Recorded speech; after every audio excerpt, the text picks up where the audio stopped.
you see my baby,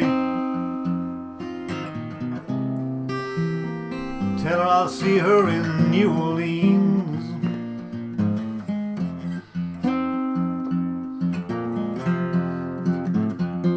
Have you seen my baby?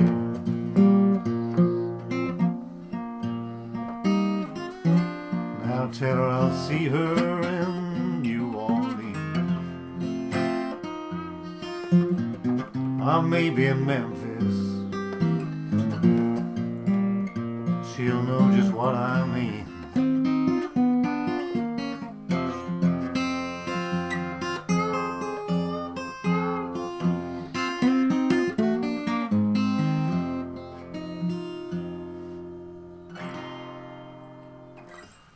Hi, that's a little part of a song I wrote a while ago called New Orleans, and it's basically a slow blues in E, and it's loosely based around the playing of Lightning Hopkins. But when you're putting a song together, there's a few things that you need to consider that we don't really read about in books.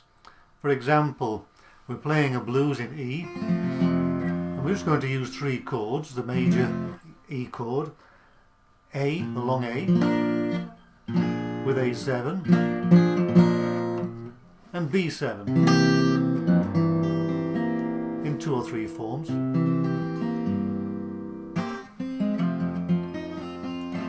Now, because the blues is in this way is such a simple structure, we have a bit of a problem. In the first place, it's a great advantage because we don't have to change chords many times, but one of our problems is that it's difficult to make it sound interesting to somebody listening to. And we've all heard the rendition of the famous blues in E that's bored as stiff after maybe 5 minutes or so. So what can we do? What do we do to make it more interesting?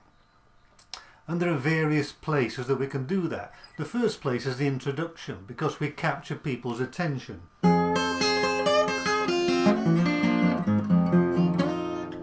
It's interesting, and it creates the scene. It sets the atmosphere ready for the song. So we finish the introduction and we start to get ready to sing.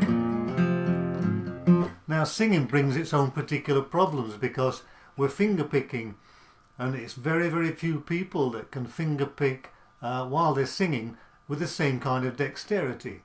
So what we tend to do, we have a little flourish before we start,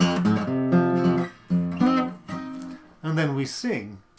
And while we're singing, we do something that's a little bit less complicated, that we can handle, and at the same time desperately trying not to show that what we're trying to do is quite difficult to sing along with some finger picking patterns. So with this song, for example, I start in this way. If you don't make it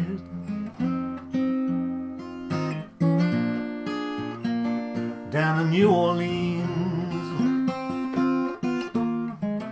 And you notice that while I'm singing, there's not a lot happening. And then after I've sung a few words, I do something to fill in, ready for the next line. Because if not, it's very boring. We could sing, if you don't make it. And it's just a basic beat, but we can do something extra. And this is the secret, trying to find this extra thing to do. If you don't make it, we could go.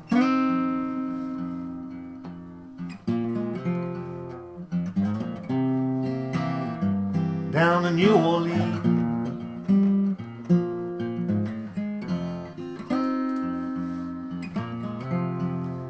So there's always something happening after the lyrics. It follows a basic form, but we can play around with what we do in those locations. Also, another thing to do that makes the music a little bit more interesting is to put a link between the chords.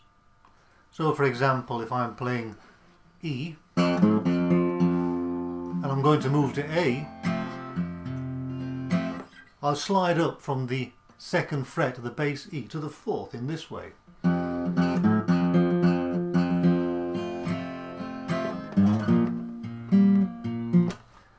So it leads into the A without changing to it directly. It provides more interesting.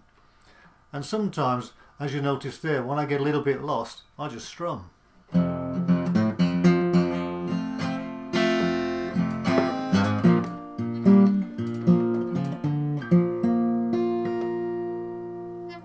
When we're moving from the A to the B7, which is in its basic form is this chord, we can just run up in this way.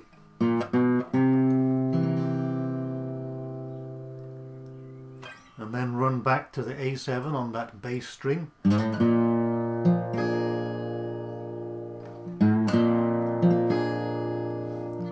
When we go back to the E, we can hammer on this string. It all adds to the complexity. They're very simple things to do, but it helps the audience to enjoy the music. It introduces complexity, but it's not too complicated, and it doesn't get in the way. Now, of course, at the end of every verse, we've got this famous end tag or turnaround. The blues in E, it takes quite a few forms. A simple form that I like is this. It's really just on one string. You can play it with a pinch.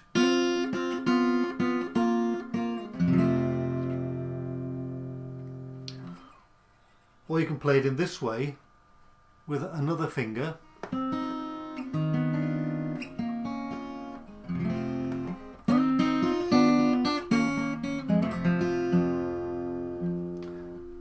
And depending on the flavour of your blues in E, you can add the other finger in the D7 formation to play something like this. In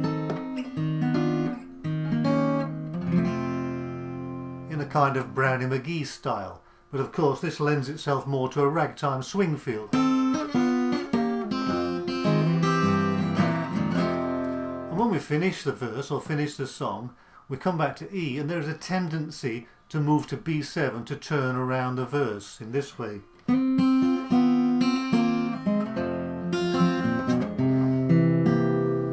We start singing again. But in my opinion, it's not too authentic. Very often the old bluesmen would stay on that E chord when they finished in this way, or they'd move to another part of the E chord instead of going back to the B7.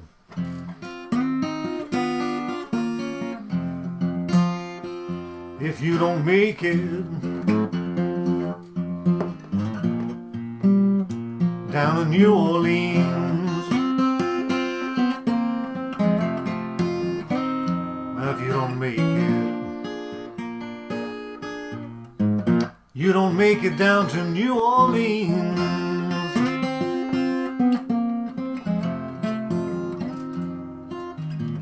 Tell my gal I'll see her in Memphis. She'll know what you mean.